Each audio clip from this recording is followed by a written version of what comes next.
La semaine passée, j'ai participé à la réunion des envoyés spéciaux des Nations Unies dans les pays des Grands Lacs et aujourd'hui, au lieu d'écrire comme d'habitude, j'ai décidé d'enregistrer cette vidéo, surtout pour remercier les personnes qui continuent à soulever les voix pour aboutir à une paix durable en République démocratique du Congo. Bonjour, moi c'est Arnaud, je suis le coordinateur de JAPRI et aussi le représentant de JAPRI Gen Z RDC ou soit de Génération Z de RDC. Comme mentionné dans les communiqués de l'Assemblée pour la République, signé par Moïse Katumbi le 14 mars 2025, ainsi que dans les messages sur l'urgence humanitaire à Goma et à Bukavu qui circulent dans les réseaux sociaux. De notre côté, à Japri, Gen Z, soit Génération Z, RDC, nous aimerions partager avec vous les recommandations que nous avons soulevées lors de la réunion avec les envoyés spéciaux des Nations Unies dans les pays des Grands Lacs. Merci de suivre cette vidéo jusqu'à la fin pour écouter les recommandations qui seront incluses dans l'agenda des plaidoyers et déposées sur la table de négociation entre le gouvernement et AFC M23. N'oubliez pas de nous laisser vos commentaires dans la section comment ainsi que vos recommandations ou soit d'autres analyses que nous pourrons soulever lors des prochaines réunions. Merci, suivez nos recommandations et analyses. Je vais inviter Joseph. Joseph, à vous la parole, s'il vous plaît. Oui, merci beaucoup. Moi, c'est Joseph. Actuellement, je suis étudiant et aussi je représente la génération Z, soit en anglais Gen Z, de la RDC. Tout d'abord, je vais remercier mon ami Kennedy Wamsala qui m'a invité de participer dans cette conversation. Même si je suis venu en retard, je m'excuse, mais je n'ai pas aussi eu à écouter ce que, je sais pas les noms, on disait par rapport à la plaidoyer que soit la MONUSCO, si je me souviens très bien, qui vont pour la RDC. Mais ce qui m'intéresse beaucoup, c'est ce que je voulais poser comme question. Il y a Bati qui a essayé de donner les problèmes de Goma, tout ce qui se passe pour le moment par rapport aux rebelles. Mais dans toutes les réunions que nous participons souvent, on parle toujours des mauvaises, des effets, soit des rebelles du M23. Mais on ne parle pas aussi par rapport aux problèmes du gouvernement. Je ne sais pas si on est aussi autorisé à parler, soit à essayer de donner des recommandations, soit à soulever quelques points aussi liés au gouvernement avant de continuer. Soit on est seulement censé de parler seulement à côté, soit aux mauvaises choses faites par les rebelles. Merci. Avant de continuer. Merci beaucoup, Joseph, et merci pour votre contribution. Si je comprends bien, vous représentez la jeunesse, c'est ça? Oui. Voilà. Donc, effectivement, pour nous, c'est important d'avoir aussi la jeunesse dans cette plateforme d'échange et de partage d'informations et de coordination. Je pense que la voix des jeunes compte aussi bien que celle des femmes et des filles. Donc, bienvenue sur la plateforme. Nous écoutons tout le monde. Nous prenons en compte, je dirais, les avis de tout le monde. Nous, bien sûr, tout ça, je dirais, dans la plus grande sagesse. Nous n'accusons pas, nous présentons les faits et nous les analysons.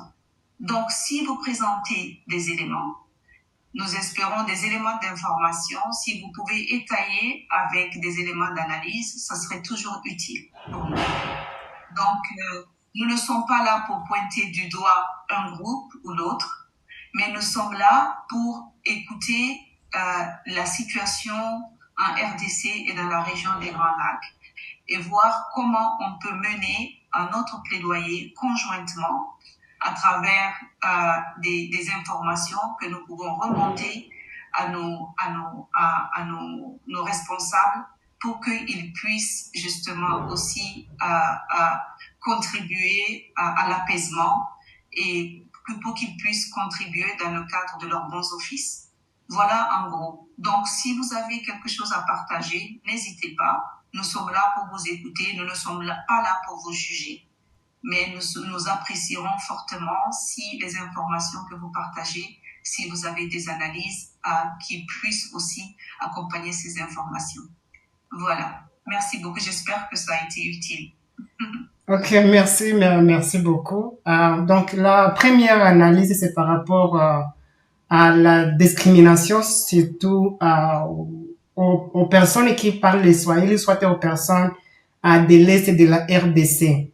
Alors, mon analyse est que quand vous essayez, vous allez trouver qu'il y a vraiment une croissance de la discrimination dans d'autres provinces, même à Kinshasa, là où le gouvernement a contrôle.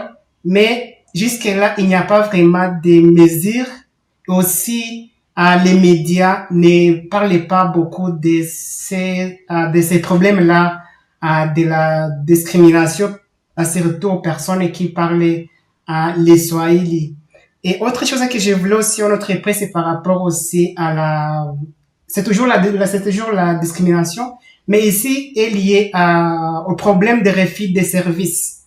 Il y a des noms des personnes de l'Est qui sont souvent discriminés pour accès aux services de l'État. Alors, il y a les services qu'on refuse surtout aux personnes qui sont de l'Est et aussi qui ont des noms au Kinyarwanda. Parce que si, avec l'histoire, même si on ignore beaucoup, la partie de l'Est est composée, bien sûr, des personnes qui ont des relations avec, je vais dire, de la langue rwandaise et la majorité, je n'ai pas de statistiques pour dire la majorité, mais il y a beaucoup de personnes qui possèdent les noms de Kinyarwanda.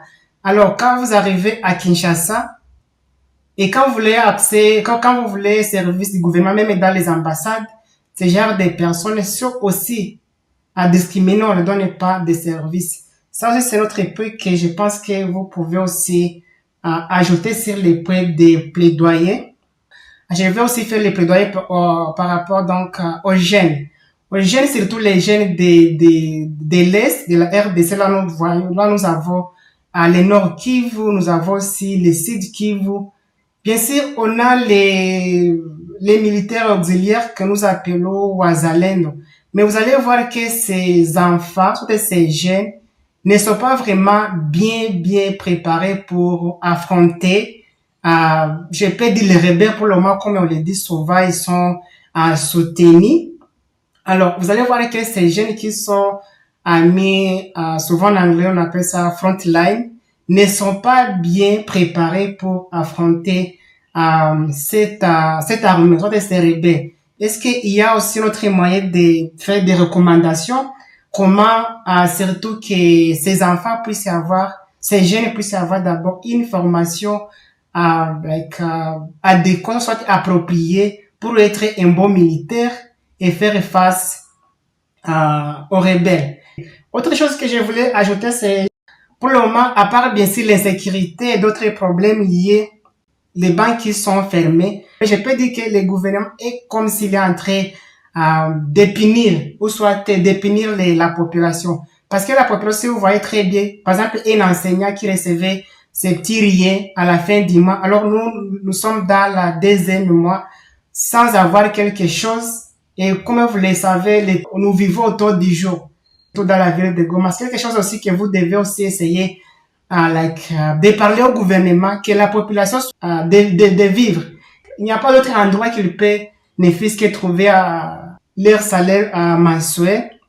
Alors, par rapport à ça, il suffit seulement de penser, soit de faire assez que la population qui sont en train de souffrir, à part la guerre, et bientôt peut-être vous allez voir commencer aussi à enterrer les gens suite à la famine. Je vais m'arrêter par là pour ne pas m'approprier la parole. Et merci, c'est ça ce que je voulais contribuer à la session d'aujourd'hui. Merci. Merci, Joseph. C'est très très utile. Nous prenons bonne note de tout cela. Nous comprenons que vos préoccupations par rapport au fait que la population se trouve aujourd'hui prise en étau, la population à Goma. En plus de la problématique de l'insécurité, il y a aussi une situation économique précaire à laquelle cette population fait face, si j'ai bien compris. Et aussi votre plaidoyer par rapport aux jeunes qui ne sont pas bien préparés. Je pense que ça, nous avions évoqué cela dans nos premières discussions, nos toutes premières discussions, et je me souviens, c'était Néné de Paulet Institute qui disait qu'il fallait laisser la guerre aux professionnels de la guerre. Donc, la préparation des jeunes, je pense que ça, c'est les jeunes qui sont impliqués dans les affrontements, les Wazalendo en particulier. Je pense que c'est de la responsabilité donc de l'État de faire le suivi de cela, mais nous prenons bonne note de la préoccupation telle que vous avez exprimée et nous refléterons cela aussi dans nos notes. Et la question de l'accroissement des discours de haine, je pense que même au-delà de la discrimination qui est faite aux personnes swahili, telle que vous l'avez rapporté ici, il y a un accroissement des discours de haine qui mérite aussi bien sûr de retenir notre attention de manière générale, et il serait bien de voir effectivement, je suis d'accord avec vous, les médias de la RDC et de la région s'intéresser à cette problématique, essayer de mener des plaidoyers pour justement voir comment réduire cet accroissement des discours de haine. C'est dommage, la CIRGL n'est pas avec nous, mais la CIRGL a un réseau des journalistes au niveau régional, et je sais que ma collègue Fiona de la CIRGL essayait l'année dernière de garder ce réseau actif, et je suis sûre qu'elle a d'autres initiatives cette année également. Ça serait bien effectivement que des initiatives soient prises pour essayer d'endiguer ce phénomène préoccupant d'accroissement des discours de haine. Voilà ce que j'ai à dire. Merci encore une fois pour votre contribution.